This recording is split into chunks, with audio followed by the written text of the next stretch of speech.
Post office की एक जबरदस्त बचत योजना जिसमें रोजाना करीब 400 की छोटी बचत से भविष्य में लगभग 20 लाख का फंड तैयार किया जा सकता है। हम आपको सब कुछ बताएंगे विस्तार से कि आखिर कैसे एक 400 की छोटी रकम से एक बड़ा फंड तैयार किया जा सकता है। नमस्कार, मैं हूं शालिनी सिंह और आप देख रहे हैं दर्श न्यूज। अगर आप निवेश की प्लानिंग कर रहे हैं और चाहते हैं कि आपका पैसा सुरक्षित रहे, साथ ही उस पर अच्छा रिटर्न भी मिले, तो पोस्ट ऑफिस की स्मॉल सेविंग स्कीमें आपके लिए बेहतरीन विकल्प हो सकती है। सरकारी भारतीय डाक के जरिए हर वर्ग के लोगों के लिए कई बचत योजनाएं चलाती है, जिनमें निवेश पर सुरक्षा की गारंटी भी दी जाती है।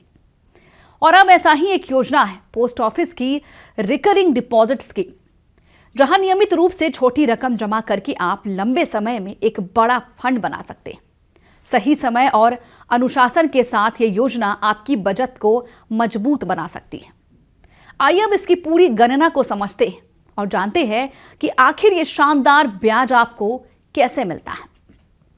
सबसे पहले ये जान लीजिए कि पोस्ट ऑफिस की स्मॉल सेविंग स्कीम की ब्याज दरों की समीक्षा हर 3 महीनों में की जाती है। अगर पोस्ट ऑफिस की रिकरिंग डिपॉजिट स्कीम की बात करें तो मौजूदा समय में 5 साल की अवधि के लिए इस योजना पर सरकार करीब 6.70% की ब्याज दर ऑफर कर रही है। इस स्कीम में आप सिर्फ 100 रुपए से भी अपना खाता शुरू कर सकते हैं। जी हाँ, मात्र 100 रुपए की छोटी रकम से।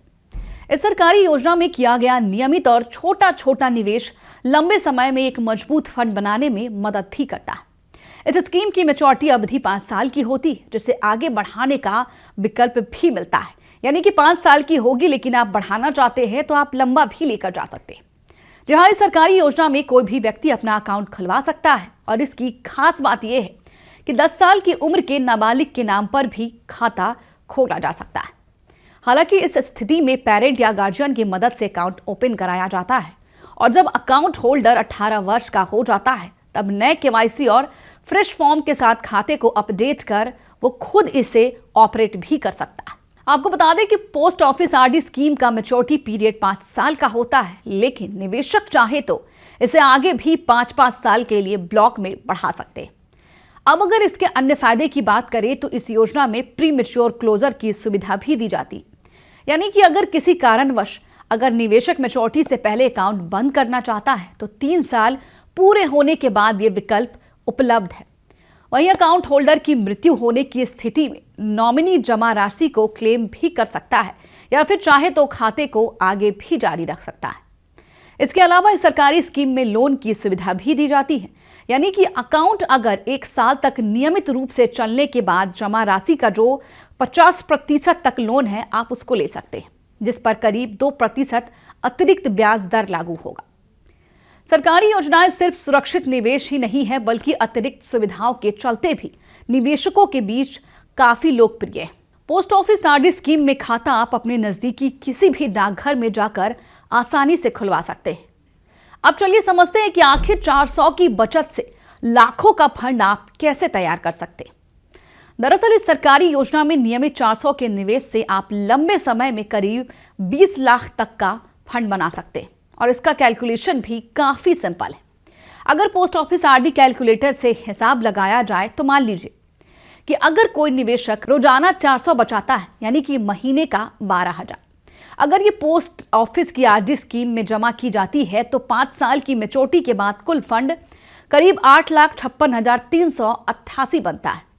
वहीं अगर निवेशक इस आरडी को अगले 5 साल के लिए और आगे बढ़ा देता है तो कुल निवेशक लगभग 14.4 लाख हो जाता है और इस पूरी अवधि के बाद निवेशक को जो कुल राशि मिलती है वो करीब 20.50 लाख के आसपास हो सकती है, जिसमें लगभग 6,10,248 सिर्फ ब्याज से होने वाली कमाई राशि शामिल होती है। चलिए अब आपको बताते हैं कि पोस्ट ऑफिस सेविंग स्कीम में खाता धारकों की संख्या इस वक्त कितनी है और क्या डाटा है। दरअसल भारत में डाकघर की सेविंग बैंक यानी कि सेविंग बैंक और स्मॉल सेविंग स्कीम के तहत करोड़ों खाता धारक मौजूद हैं।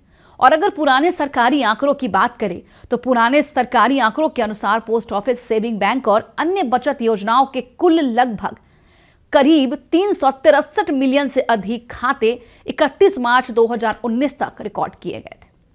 इससे पहले भी जमा और बचत योजना में लोगों ने पैसा लगाया था। अगर इसे भारत की जनसंख्या के हिसाब से देखें तो ये एक बड़ा हिस्सा होता है, क्योंकि अकेले सेविंग अकाउंट में ही करीब 1.89 करोड़ खाते थे और 1.18 करोड़ आरडी यानी कि रिकरिंग डिपॉजिट खाते थे। और सीधा प्रतिशत अगर माने तो 2019 के आंकड़ों के हिसाब से पोस्ट ऑफिस की small saving plus saving bank में लगभग 360 मिलियन से ऊपर खाते थे।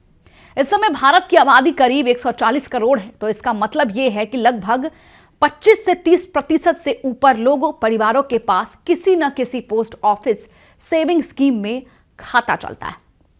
आपको बता दें कि किसी रिसर्च सर्वे के आधार पर पोस्ट ऑफिस सेविंग स्कीम में निवेश करने वालों में लगभग 40% लोगों ने सामान्य सेविंग अकाउंट यानी कि बचत में पैसा रखा हुआ है। उसके बाद सुकन्या समृद्धि जैसे अन्य खाते में भी मौजूद है। लेकिन आपको बता दें कि सरकारी रिपोर्ट यानी कि प्रत्यक्ष देश के कितने प्रतिशत लोग पोस्ट ऑफिस बचत योजनाओं में निवेश करते हैं, जैसा फाइनल राष्ट्रीय प्रतिशत प्रति वर्ष नहीं देती है, लेकिन उपलब्ध आंकड़े बताते हैं कि करोड़ों भारतीयों के पास पोस्ट ऑफिस बचत या फिर अन्य स्कीम में खाता है, जो इस देश में सबसे बड़े सुरक्षित बचत नेटवर्क में से एक बनाता है। तो अगर आप भी चाहते हैं कि रोजाना एक छोटी बचत से आप भविष्य में एक बड़ी मोटी रकम बना सके, तो ये स्कीम आपके लिए बेहद सही है। फिलहाल के लिए इस खबर में इतना ही, लेकिन इस खबर को लेकर आपकी क्या राय है हमें कमेंट बॉक्स में लिखकर जरूर बताएं। In a world full of noise, imagine a place of calm. 41 acres of green, open learning, where classrooms blend with nature and ideas grow freely. Vidya Vihar Residential School, a cosmopolitan campus with world-class facilities, rich libraries, modern labs, arts, sports, and care for every child. A campus that shapes minds and hearts.